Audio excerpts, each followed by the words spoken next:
ہے بس کہ ہر ایک ان کے اشارے میں نشاں اور کرتے ہیں محبت تو گزرتا ہے گماں اور۔ السلام علیکم ناظرین، اس غزل کی ایک شعر کی تشریح کے بعد الگ الگ ویڈیو میں آج مکمل اشعار ایک ہی ویڈیو میں لے کر آپ کے سامنے حاضر ہو رہا ہوں۔ وہ احباب جو اس غزل کو ایک ہی نشست میں سننا، دیکھنا، پڑھنا چاہیں، سمجھنا چاہیں تو یہ ان کے لیے بہت خاصی کی چیز ہے یہ ویڈیو، اس کو وہ آخر تک دیکھ لیں۔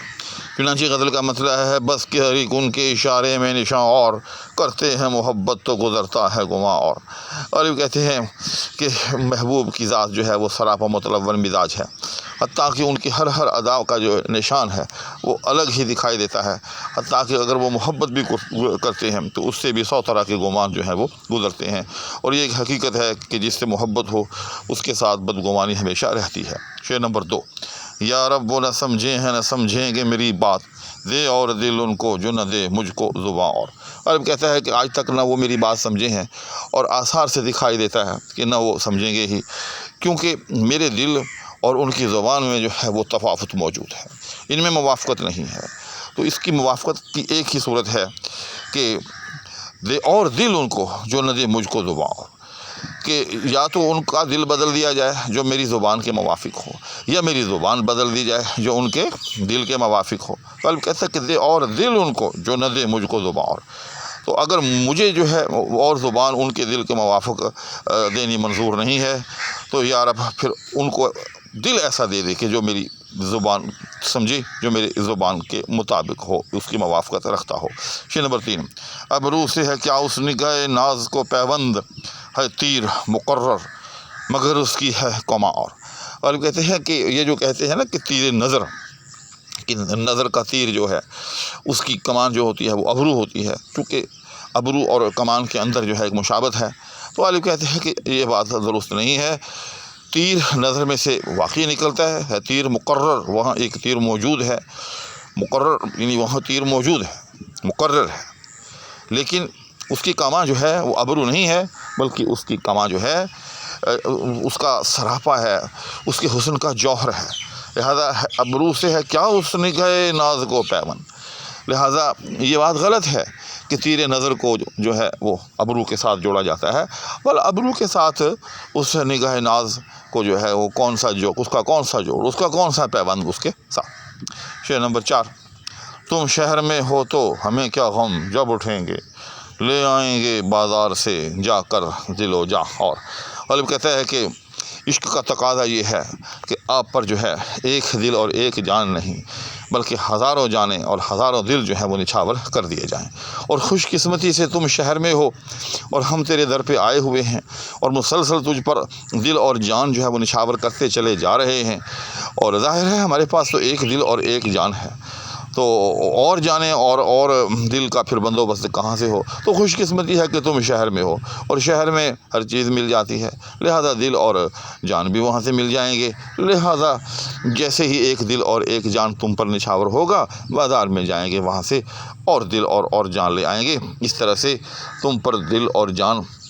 قربان کرنے کا جو ایک سلسلہ ہے وہ جاری و ساری رہے گا، اور ہم تم پر جو ہے اپنے عشق کی صداقت جو ہے وہ ظاہر کرتے رہیں گے۔ اس کے بعد شعر نمبر 5 ہے، ہر چند سبک دست ہوئے بت شکنی میں،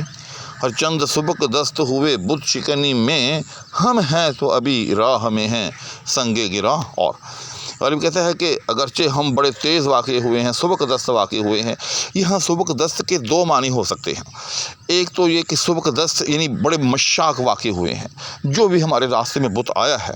ہم نے اس بت کو جو ہے توڑ کر پاش کر دیا ہے، لہٰذا اب ہمارے راستے میں کوئی اور بت جو ہے وہ نہیں ہے،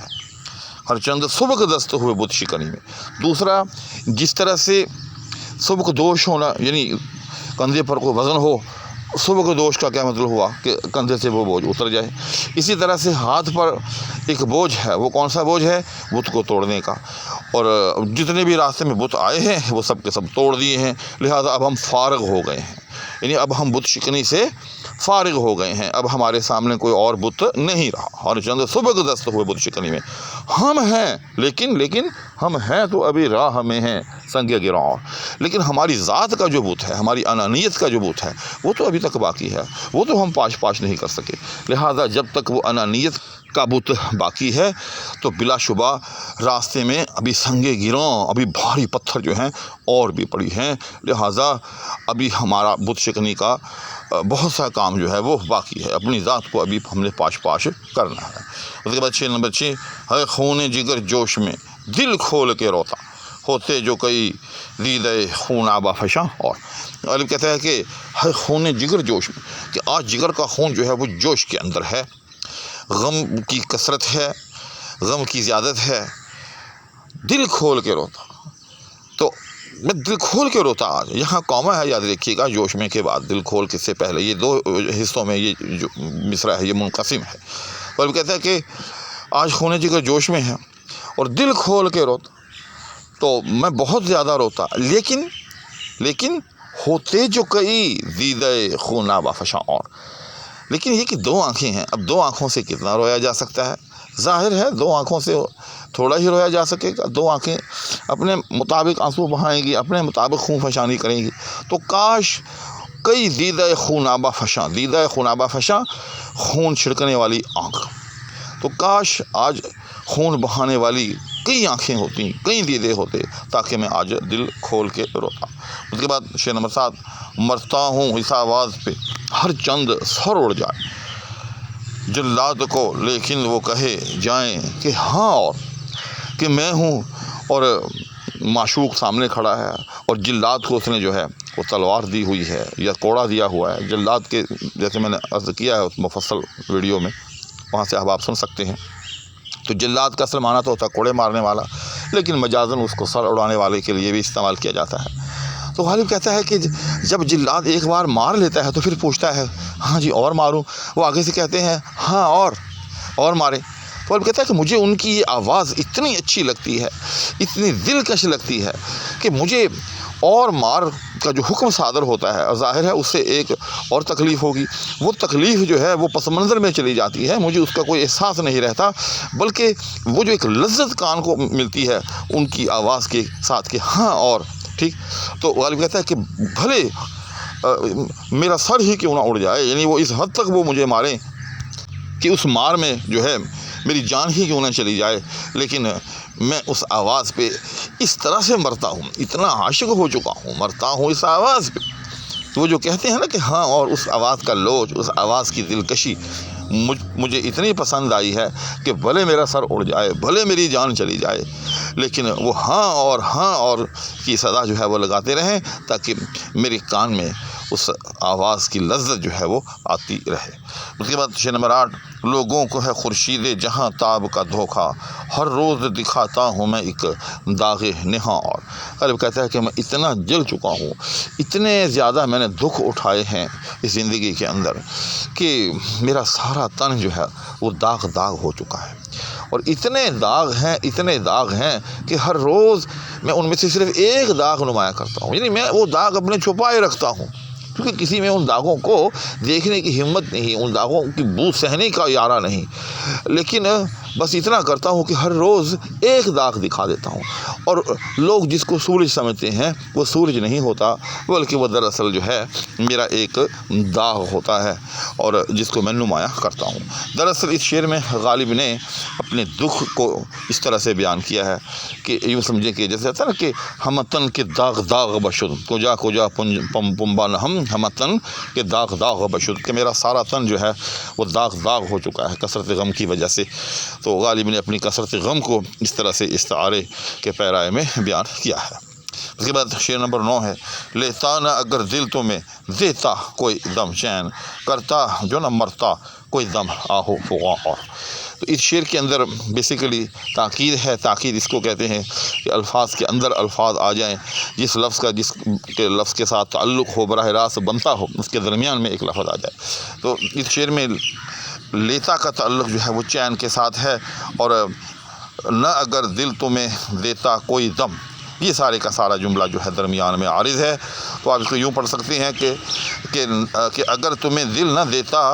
تو پھر کوئی دم چین لیتا نہ اگر دل تمہیں دیتا. ٹھیک، یعنی اگر تمہیں دل دیتا، اگر میں تمہیں دل نہ دیتا تو پھر لیتا کوئی دم چین، تو پھر میں کوئی دم چین جو ہے وہ لیتا، پھر مجھے کچھ آرام آ سکتا تھا. لیکن اب چونکہ تمہیں دل دے چکا ہوں، لہذا اب آرام کے امکانات ختم ہو گئے ہیں. دوسرا مصرع، کرتا جو نہ مرتا کوئی دن اوہ، کہ دل تو چاہتا تھا کہ میں ہمیشہ ابداً آباد جو ہے وہ آہو فغاں کرتا رہوں، لیکن کیا کروں، موت جو ہے وہ بھی ایک برحق ہے. موت آ گئی ہے، تو موت آنے کی وجہ سے میرا آہو فغاں کا یہ سلسلہ جو ہے وہ رک گیا ہے. اور وہ کہتے ہیں کرتا جو نہ مرتا کوئی دن، کہ اگر میں نہ مرتا